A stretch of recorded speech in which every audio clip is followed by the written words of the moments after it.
ஓம் ஸ்ரீ வராகிதாயே போற்றி.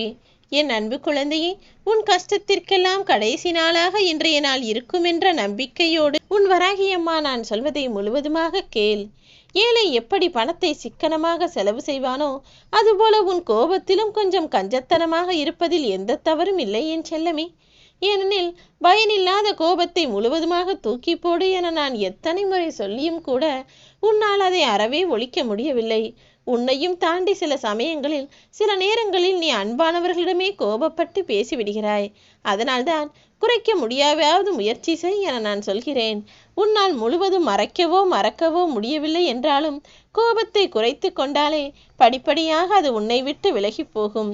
மற்ற எல்லோருக்கும் அன்பை கொடுப்பதில் வாரி வழங்கக்கூடிய வள்ளலாக நீ இருந்தால் உன் வாழ்க்கை மிகவும் சிறப்பாக இருக்கும் என்பதை புரிந்து கொள்ளேன் செல்லமே. அதிகமாக ஆசைப்பட்டதாலும் அதிகமாக கோபப்பட்டதாலும் நீ ஒரு சில விஷயங்களை உன் வாழ்வில் இழந்து விட்டாய். அதை நீ புரிந்தும் வைத்திருக்கிறாய். சில விஷயங்களில் புரியாமல் இன்னும் கஷ்டப்பட்டு கொண்டும் இருக்கிறாய். உன் வராகியம்மா நான் சொல்லக்கூடிய அறிவுரைகளானது உனக்கு இப்போதைக்கு நெல்லிக்காயை போல் கசந்தாலும் அதை பொறுமையாக புரிந்து கொண்டு வாழ ஆரம்பித்தால் உன் வாழ்க்கை இனிமையானதாக இருக்கும் என் செல்லமே.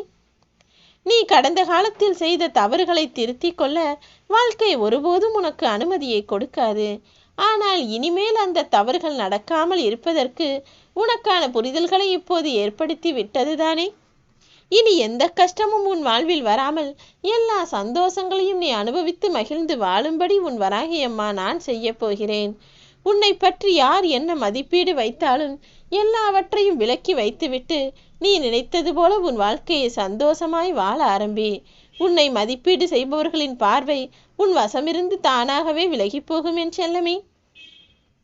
அதை விடுத்து அவர் என்னை பார்த்து இதை சொல்லிவிட்டார், இவர்கள் என்னை பார்த்து அப்படி சொல்கிறார்கள் என அவர்களுக்கும் அவர்களுடைய வார்த்தைகளுக்கும் நீ முக்கியத்துவம் கொடுக்கும் போது அவர்கள் மீண்டும் மீண்டும் உன்னை ஏதாவது குறைகளும் குற்றங்களையும் சொல்லிக்கொண்டுதான் இருப்பார்கள்.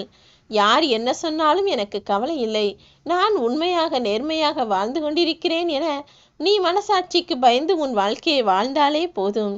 உன்னை பற்றி தவறாக எடை போடுபவர்கள் உன் அருகில் நெருங்கக்கூட பயப்படுவார்கள். இனி உன் வாழ்வில் செய்ய வேண்டிய நல்ல மாறுதல்களையும் உனக்காக உன் வராகியம்மா நான் செய்வேன் என் செல்லமே. நீ யாருக்கெல்லாம் நல்லது செய்தாயோ அவர்கள்தானே முதலில் அறிவாளை வைத்து உன் கழுத்தை அறுக்கிறார்கள். அந்த அளவிற்கு சுயநலம் நிறைந்த மனிதர்கள் யார் தமக்கு நல்லது செய்தாலும் அதை உடனே மறந்துவிடக் கூடியவர்களாகத்தான் இருக்கிறார்கள். நீ அப்படி இருக்க வேண்டாம் என் செல்லமே. உனக்கு நல்லது செய்தவர்களை உன் ஆயுள் முழுவதும் நன்றியுணர்வோடு வைத்துக்கொள். உனக்கு கெடுதல் செய்பவர்களை அப்படியே மறந்து மன்னித்து அவர்களை விட்டு விலகியும் விடு. அதுதான் உன் வாழ்க்கைக்கு சிறந்ததாகவும் உகந்ததாகவும் இருக்கும். ஏனெனில் கஷ்டம் மட்டுமல்ல, கவலைகள் மனதில் இருந்தாலும் கூட அது ஆபத்து தானே. உன் வாழ்வில் கஷ்டமோ கவலையோ நெருங்காத அளவிற்கு உன்னை நான் பாதுகாத்துக் கொள்வேன். இனி நீ யாருக்காகவும் எதற்காகவும் உன் சக்திக்கு மீறி எந்த உதவியையும் செய்ய வேண்டாம். ஏனெனில் அதன் மூலமாக உனக்கு கஷ்டங்கள் வந்து சேரலாம் அல்லவா. உன்னால் என்ன முடியுமோ அந்த உதவியை நீ செய்தால் போதும். உன்னையும் தாண்டி மற்றவர்களிடம் போய் கெஞ்சி கேட்பதும் மற்றவர்களிடம் கடன் வாங்கி பணமாய் கொடுப்பதோ உதவிகள் கிடையாது என்பதை புரிந்து கொள். உன்னால் என்ன முடியுமோ அதை மட்டும் நீ மற்றவர்களுக்கு செய்தால் போதும் என் செல்லமே. எப்பொழுதும் நல்ல விஷயங்களை சிந்திக்க வைக்கக்கூடிய நல்ல மனிதர்கள் உன் அருகில் இருக்கும்படி பார்த்துக்கொள். உனக்கு தொல்லைகளை தருபவர்களையும் மற்றவர்களை பற்றி தீய பழிச்சொல்லை பேசி உன்னிடம் பொழுதுபோக்காய் பேசுபவர்களையும் உன்னிடமிருந்து கொஞ்சம் தொலைவிலேயே வைத்து கொண்டால் உன் வாழ்வில் எந்த பிரச்சனைகளும் இனி வராமல் இருக்கும். நீ இது நாள் வரை கடந்து வந்த வாழ்க்கையை அடிக்கடி திரும்பி பார்த்து கொண்டே இருந்தால் உன் வாழ்வில் பல நல்ல வழிகள் புலப்படும். அதாவது வழிகளையும் வேதனைகளையும் நீ எப்படி கடந்து வந்தாய் என்ற நம்பிக்கை நிறைந்த நல்வழிகள் உனக்கு புரியும் என் செல்லமே. நீ வாழ்க்கையில் வெற்றி பெற வேண்டும் என ஆசைப்படுகிறாய் என்றால் உன் எதிரில் இருப்பவர் பேசக்கூடிய வார்த்தைகளை காது கொடுத்து கவனமாக கேட்டுக்கொண்டே இரு. நீ பேசக்கூடிய வார்த்தைகள் என்பது குறைவாகவும் அளவாகவும் இருக்கும்படி பார்த்துக்கொள்.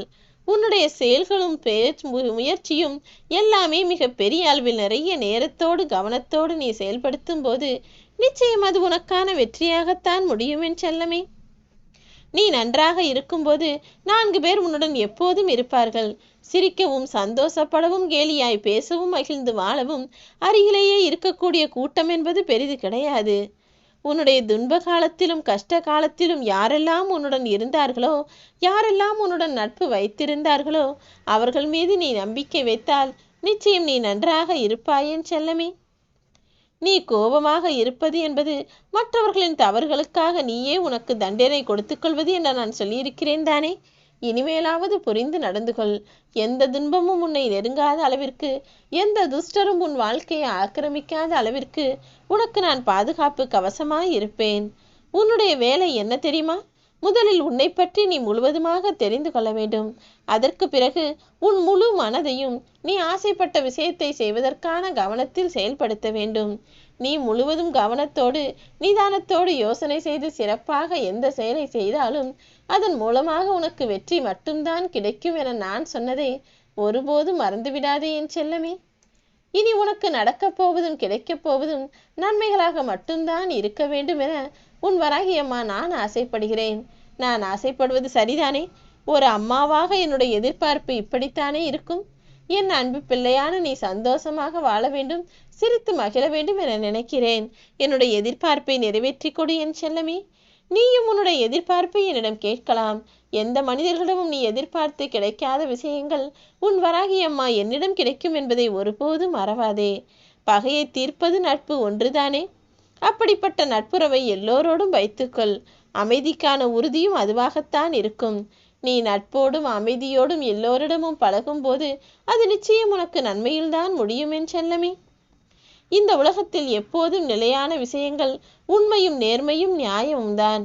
இந்த 3 விஷயங்களை நீ கடைபிடித்து வாழ பழகிவிட்டால் உனக்கு கிடைக்கக்கூடியதும் நடக்கக்கூடியதும் நல்லதாக மட்டும்தான் இருக்கும். இந்த உலகில் நீ நல்லவனாக வாழ வேண்டும் என ஆசைப்படுவதெல்லாம் சரிதான்.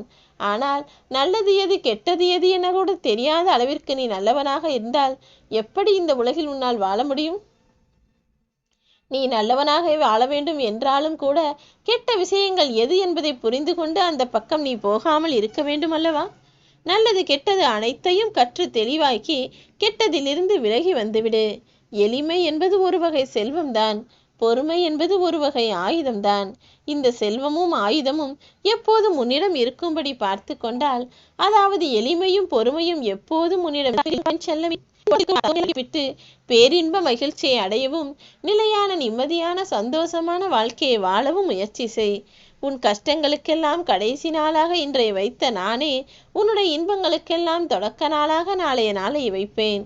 இனி நடக்கப் போகும் நிகழ்வுகள் எல்லாம் உன் வாழ்வில் உனக்கு சந்தோஷத்தை மட்டுமே கொடுப்பதாக இருக்கும். இனி நீ எதற்கண்டும் வருத்தப்படவே வேண்டாம்.